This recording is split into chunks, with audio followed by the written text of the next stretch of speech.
Salamat intawon sa Ginoo kay nag-harvest na jud mi sa amo ang mga mais. Dagko kay puso. Salamat Lord, wa gid taon ni naigo sa bagyo. Lain ni agi nga bagyo pero wa jud intawon na igo.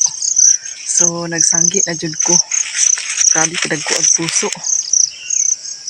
Basta maningkamot lang jud ta na jud tay maabot.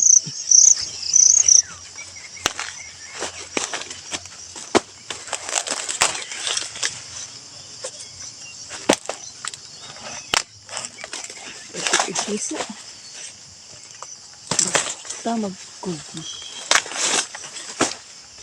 Magid ko yung ano.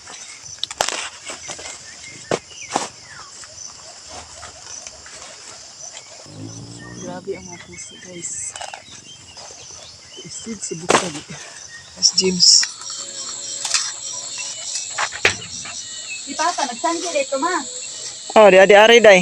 Ibahin si itong Erwin. Daghan ka ko nangge. Daghan sig bahin siyang mais. Tapos Ginoo nga na sa grasya abot nato. Thank you Lord. Basta dai magkugi na agid tay maani. Kasanggi na sad mi.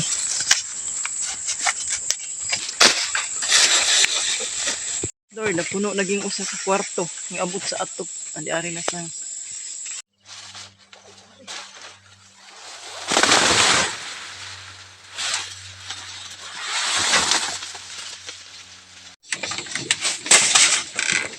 puno ng usa kwarto tanasad hapit sa kanila.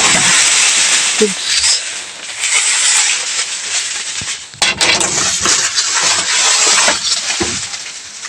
Sus, pagkadakuan mo kagay mong karga dong.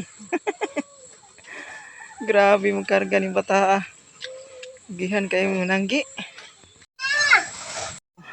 Salamat sa Ginoo kay nahuman na jud na magsanggi. Og wala jud hing abti og uwan.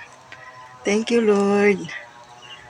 Og napuno-puno jud ang taon ng amo ang kamalig. Makaurong na jud tagpalit ani bugas. So salamat sad kaayo sa inyong pagsunod sa ako ang mga video. Manghinaot ko nga daan jud mo. Kanunay mo like o mo follow o mo share mo sa akong Facebook feeds. Thank you guys. Bye bye. I love you yung tanan. Bye bye.